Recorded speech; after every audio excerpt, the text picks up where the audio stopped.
Look at this. Somebody come look at this. Look at this. Somebody come and look at. Shalom and blessings, family. And all praises, honor, and glory to the Most High. Hope y'all doing well today. It's your brother Bunya again, at you with a quick hitter. And another question for you. How y'all doing today? Sister Notorious Hebrew, Tassie Rowland, Sharon, Joe Scott, Valbro, VB Valbro, Lynn.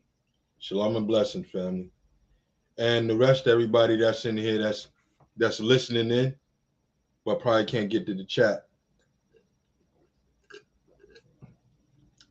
Once again, on my lunch break,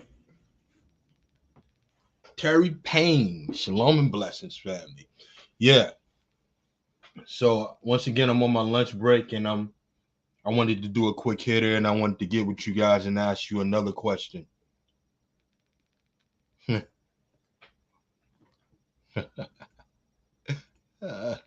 Notorious Hebrew. Fandomtastic.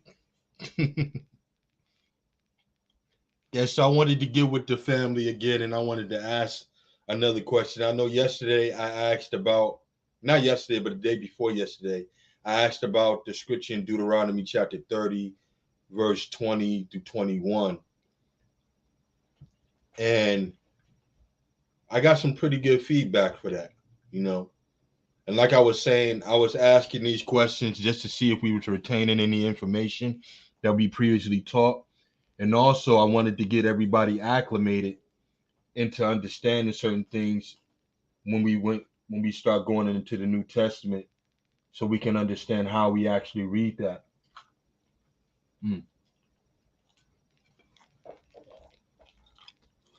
Now, here's a question I want to ask. Put a 1 up if you know what supersessionism is.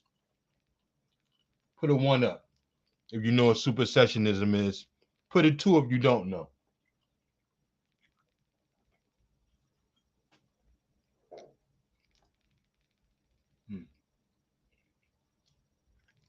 Your brother Bunny, I love him some pizza. I'm like that kid from Home Alone, cheese pizza all day.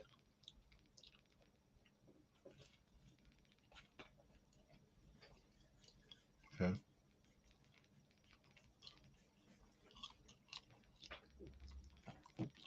Okay.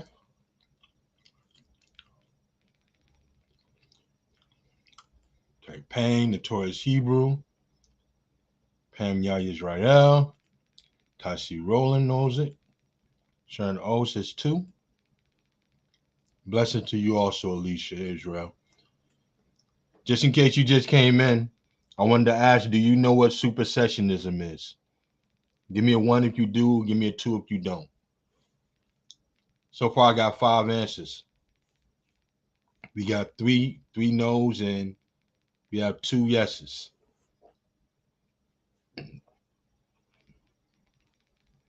All right. So if I was to give an example of supersessionism, just on a microcosm, supersessionism would be, how can I explain it? Everybody here heard of cultural appropriation, right? Put a one up if you heard of cultural appropriation.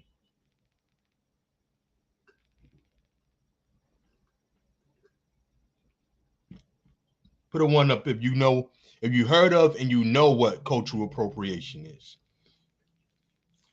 right? It's basically what we deal with today when a people take the culture of another people, right? They steal that and now they apply it to themselves as if they were the originators of that. Well, supersessionism, if I was to describe it in layman's terms, I would say supersessionism is basically cultural appropriation applied to our Israelite brothers within the scriptures when we read it. Now, what do I mean by that?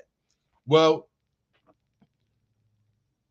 supersessionism in short says that the prophecies that pertain to Israel no longer pertain to Israel, they pertain to the Christian church. And that the promises that the Most High made to Israel, the covenant and all of that, no longer belongs to Israel, it belongs to the Christian church. Now that's in layman terms if I was to explain what supersessionism is. Another name for supersessionism is replacement theology. Now put a one up if you ever heard of replacement theology. Put a one up if you ever heard of replacement theology.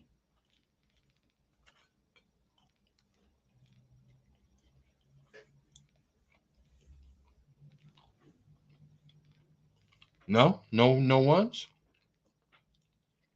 Okay. I should have said twos also for those who don't know. All right. Okay. So supersessionism is just a theological term for replacement theology.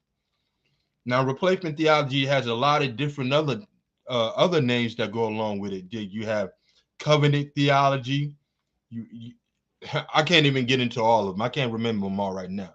But what I want to do is I want to share my screen with you so I can show you what exactly replacement theology is and what they say it is. All right, let me open up this. I want to open something up real quick so I can get to this because it's actually a note that I took that I want to present to you. And I've shown this before, but this right here really is really a how can I say, it's a major hit to Christianity. If you understand what's going on with the Christian church and everything, it's a major hit.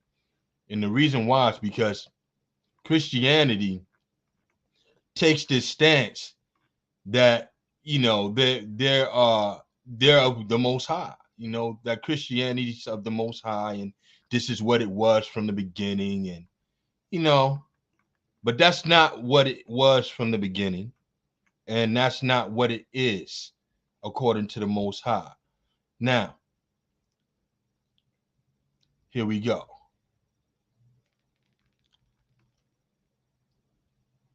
Okay. All right, so this is from Wikipedia, and this is going to be in one of my presentations, but I don't mind letting you see it right now. Just let me enhance this here. Is it a way I can? There we go. There we go. There we go. Great. So let me share my screen with you now. Exactly, a thief. In other words, absolutely. Absolutely. That's on point.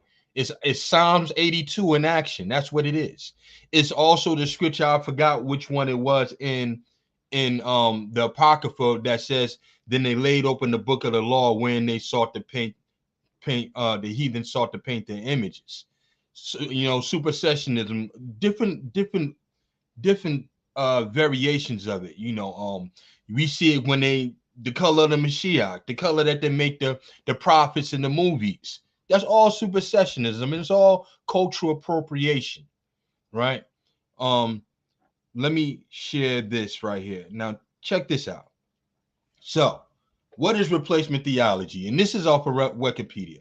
It says supersessionism from Wikipedia, Free Encyclopedia, we know all that.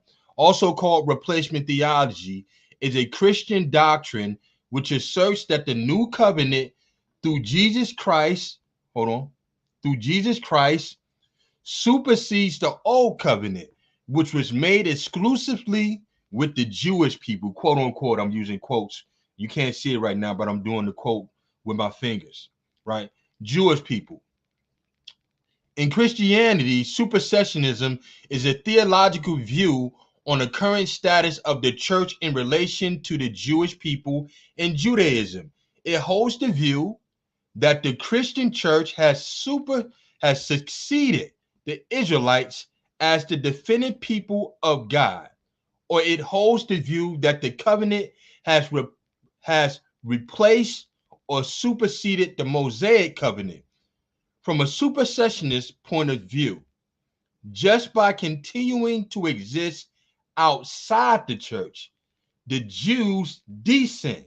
All right. So as long as you say that you're Israelite, as long as you hold to an ethnic identity of being an Israelite, you cannot be a part of the church, or you descend, right? You go under, right? You're no longer in the hierarchy. You're under the church, right?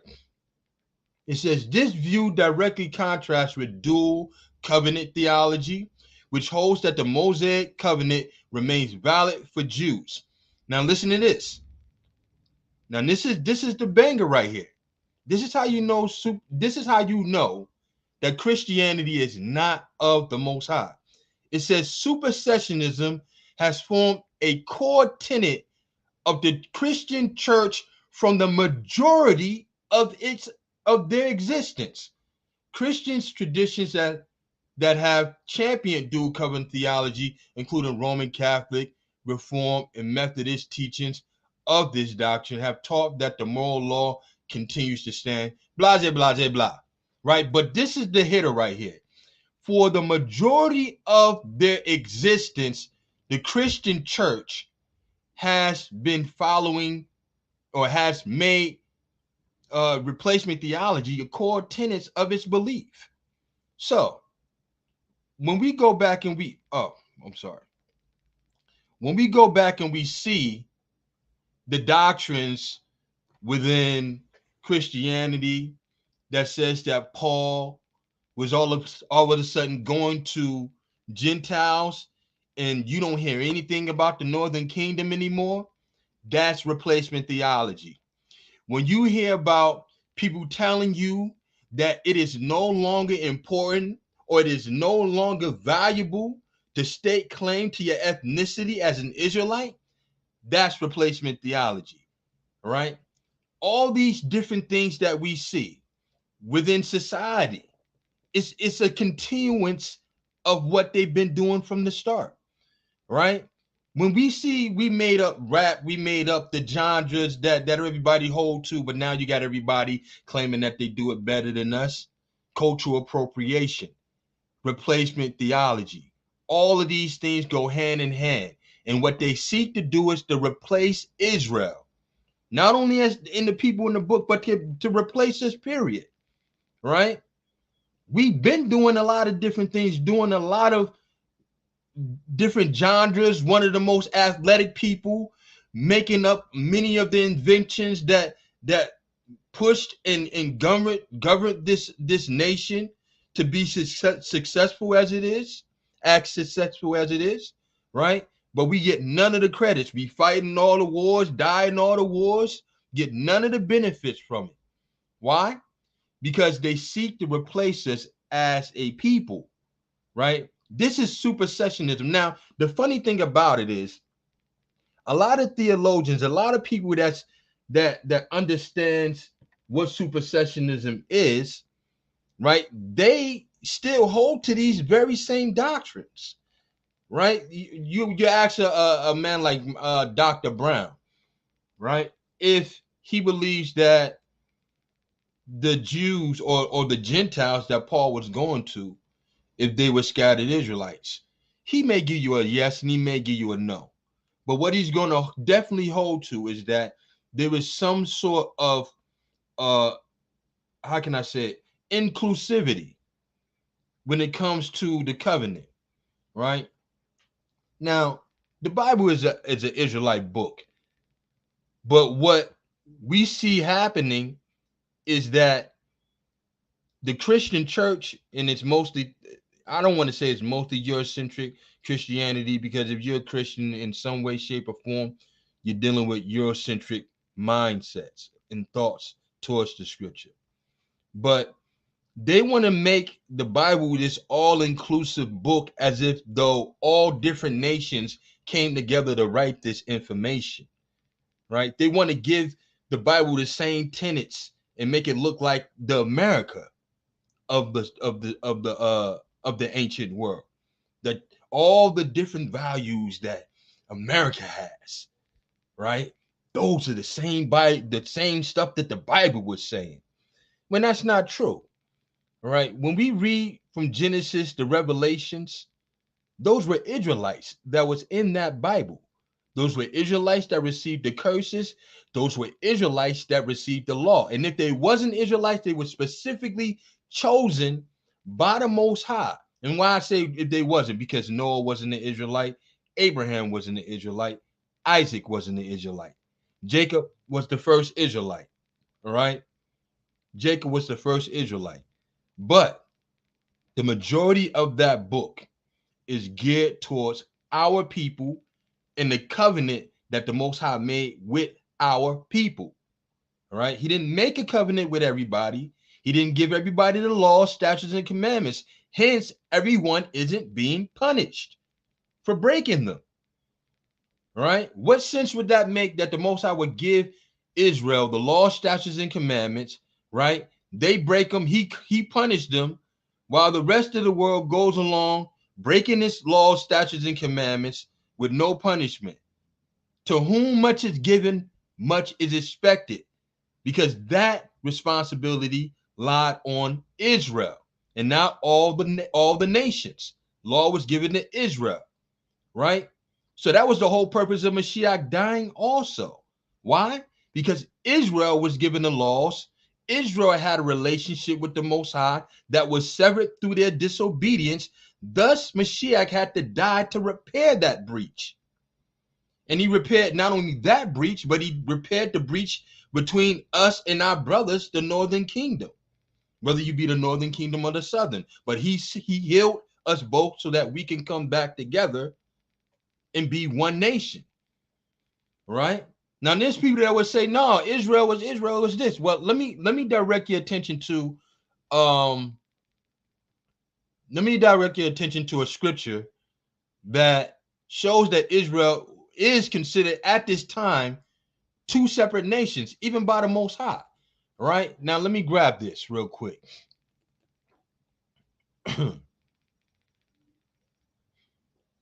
Sorry about that. I hate to take too long because I know I don't got much time left, but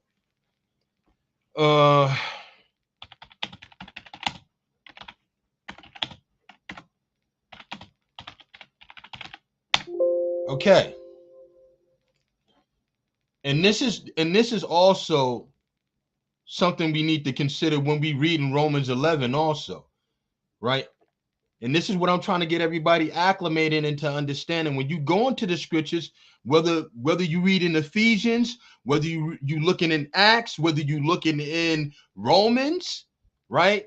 Always defer back to what was already written. Don't go into this Christian mindset of reading the scripture. Don't go into a Eurocentric mindset of interpreting what's being said without first going into what was written already. Because when we go into Romans 11 and you talk about the grafting in, you don't have to go and guess what it's talking about. All you have to do is go into the so-called Old Testament. I like to call it the Law, the Psalms, and the Prophets, because that's what Mashiach called it. All right, so let me share this with you real quick. And this right here really, you know, people overlook this, but this is a future prophecy. All right, and this tells you what the Most High is saying about the northern kingdom right now. Right, so it says, "There will be their God; they should be my people." Now, I'm not going to read the whole thing, because you know what? I'm going to read it, because when we talk about grafting in means taking two plants, putting them together to make them one plant. All right, that's what Romans is talking about. The two olive branches coming back together to be one plant. All right, and I even went into even deeper detail in the lesson that I did, but I think I'm gonna rehash that lesson. But let me read this for you, and I'm gonna start at 37 and 17, and it says, "And join them one to another, one stick, and they shall become one in thy hand. And when the children of thy people shall speak unto thee, saying, Wilt thou not show us what thou meanest by these? Say unto them, Thus saith the Most High Elohim, Behold, I would take the stick of Joseph, which is in the hand of Ephraim, and the tribe of Israel, his fellows." Right? So that's the northern kingdom. That's one stick. "And will put them with him, even with the stick of Judah." That's another stick. Now, in other translations, they call these sticks trees. But let me continue. Grafting in. Remember, grafting two plants, making them one. "And make them one stick, and they should be one in my hand. And the stick whereupon thou writest shall be in thy hand before their eyes. And say unto them, Thus saith the Most High Elohim, Behold, I would take the children of Israel from among the heathen." Where's the children of Israel? Now remember, now I want you to understand this, and I'll go through this in the lesson. Children of Israel is not talking about southern and northern kingdom. It's only talking about the northern kingdom. All right? Israel is the northern kingdom. Judah is the southern. "I would take the children of Israel from among the heathen, whether they be gone, and would gather them on every side, and bring them into their own land. And I will make them one nation in a land upon the mountain of Israel, and one king shall be king to them all. And they should no more be two nations, neither should they be divided into two kingdoms any more at all." All right, so this right here shows you, right? This is a future prophecy that tells you that the Most High is seeing Israel as two different nations. So this is happening in Ezekiel, and we fast forward just a little bit into the new covenant. How is people not understanding that these Gentiles that Paul was going to were not, you know, I don't want to say ethnic Gentiles, but they were not heathen. These were scattered Israel. They were scattered Israelites. That's what they were. Scattered amongst the nations. Some calling themselves Greeks. Today we have some of them calling themselves African Americans, Africans, whatever country they're scattered to, they're calling themselves that. All right, from the four corners of the winds. Right. So this is what I wanted to share with you, and that was just a brief discussion on what supersessionism is. Supersessionism is replacement theology. It is cultural appropriation. It is Psalms 82 in action. All right. It is the attempt to cut us off from being a nation. All right. So with that being said, I want to say shalom and blessings. It's your brother Bunya with another quick hitter. Walk in faith, walk in grace, and walk in obedience, Israel. Shalom. Thanks for listening.